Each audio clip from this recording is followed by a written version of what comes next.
Ireland Contracting Nightly Sports Call. I'm Rich Walsh alongside Andrew Filliponi. Give us a call, 412-575-2600 on the Bordas and Bordas hotline.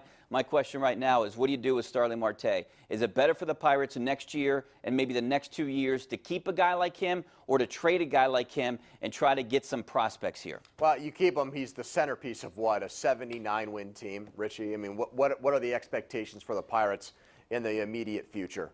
Do they believe that this was a bump in the road, that they were just beset by injuries, and next year they're going to want you to believe that, though, and they're going to want the fans to believe it. I don't subscribe to that. I think since 2015, when they won 98 games, this team has been like a 79 to 80 win a year team, and that's like right down the middle. That's an average team. That's a 500 or thereabouts team.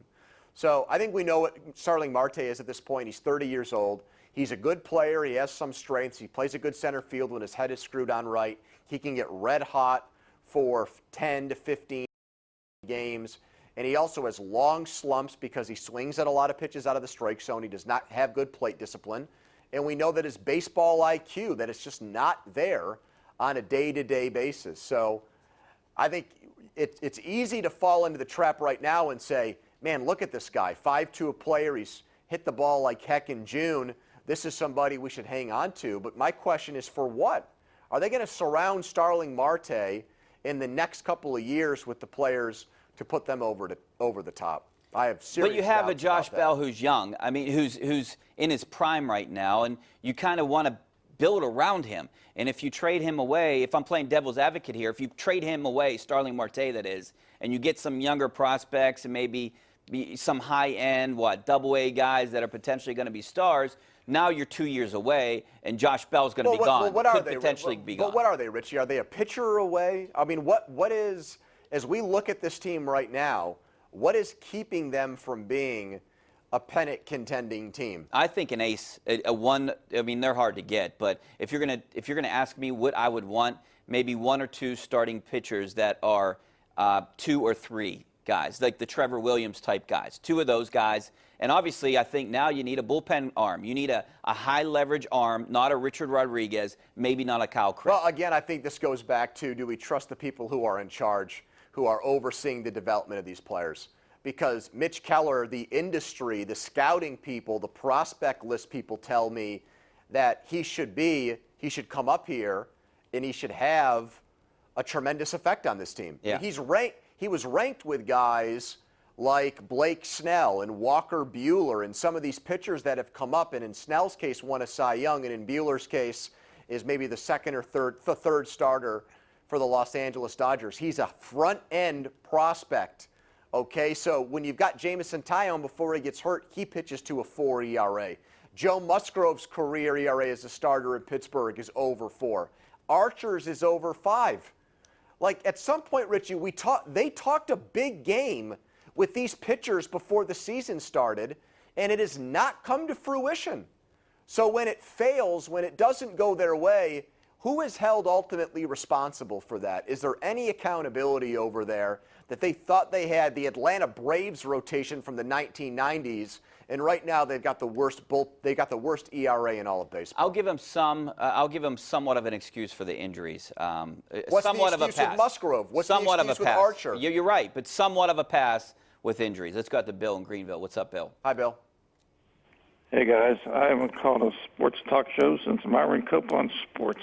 Okay. In the mid-'70s, and that's before you guys were probably even born. Yeah. Anyway, Thanks for stole calling. all my thunder about Marte. I think he'd trade him to the Phillies. They are in bad need of an outfielder. Yeah, and that's a team that's in contention. I would take that kid Williams and 2 of their best prospects, one of whom would be a pitcher.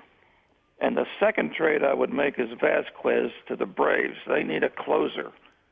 And I would demand 3 of their best prospects. Well, if you want, Bill, thanks for calling. If you want to compete, I think you need a closer. I keep around Vasquez for another year.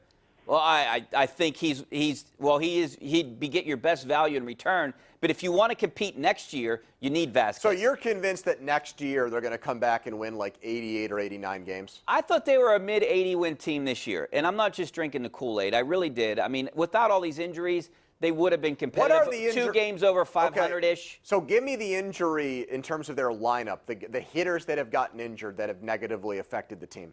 None. Thank you. It's the pitching. Well, so how many games do you think the pitching was responsible for it? The bullpen, first half of the year, even when they were playing well, blew games. The starting pitchers, I mean, your hands were tied. You had no starting pitchers, and they didn't go out and get it. But address again, it. right, again, that's on them. You and I argued for Keuchel. We knew the entire time. We said that it was unrealistic because the Pirates never spend that kind of money. They should have, because it was only a one-year thing and it would not have put their payroll out of whack.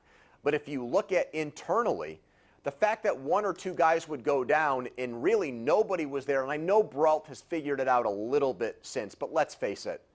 I mean, to me, that's a ticking time bomb with him. I don't expect him to be this good for the rest of the year. When Tyone went out, his ERA was over 4. He was not pitching like an ace. No, he wasn't. And Brault is a 6th, 7th guy, a long relief type pitcher that could be an emergency starter. He should not be in your rotation. Neither should Jordan Lyles, but he was their best pitcher up until May. And how about the middle of their bullpen? How about their middle relievers? They're terrible. Woody, North Hills, what's up? Woody, you there? I'm there. Yeah, hey, guys, Woody. good show. Thank you. Andrew, I think you're crazy. You're saying it's a fatal trade for a guy that is mediocre. I get it. But it's not a fatal trade. It's one trade. It's one player. It's not the reason why they're 2 games under 500. You don't think it's one of the worst trades in Pirates history? Absolutely not. Why not? Archer, you know what? They gave away 2 guys. 2 3. guys that hurdle. 3 guys. Oh, you're absolutely 3 guys. Yeah. One guy that we don't know he could come out. One guy that Hurdle kept under and didn't let him play. Whose fault is that? He deteriorated. But whose fault is And that? another guy that just didn't work out here. He needed to go somewhere else, and he performed. He may be great. So you don't think if given the opportunity here, Meadows, you don't think he would have turned into a great player? I blame it on Hurdle. I blame it on the again, organization. that's the Pirates' problem. Again, if the Hurdle needs to go. Hurdle needs to go. They need a change, rebuild potentially, but Hurdle needs to go. They need. Look, Thanks, Woody. I appreciate the call. When you are a small market team that does not want to spend over $100 million on players, our pre-arbitration regular players are like gold. And Austin Meadows, up until recently, was leading the American League in hitting. Yeah. Tyler Glasnow, before his arm injury, was leading the American League in earned run average. And Baz, last I checked, was averaging like 2 strikeouts an inning in the minor leagues. Archer might end up being the worst player in the trade. How can you tell me that's not an all-time bad trade? Yeah, I think Tyler Glasnow was a throw-in. I did not like the Shane Baz, but the way I looked at this trade at the beginning, and I hate it now, but the way I looked at the beginning, I was for it. I thought it was a straight-up trade between Meadows and Archer, and I liked what the Pirates were getting back because Glasnow was a failure here. I liked the trade at the time, too, but maybe Mets fans liked Nolan Ryan for Fregosi at the time. You know what I mean? Yeah. Like, when a trade happens, you evaluate it in the moment, and then you see what happens. I'm sure Chargers fans loved it when the team picked Ryan Leaf.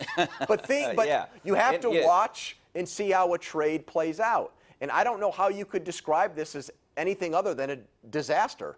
Archer's been terrible, no doubt. that is not an exaggeration. All right, we got to take a break. Back with more of your phone calls. Maybe some tweets coming up next. Stay right there.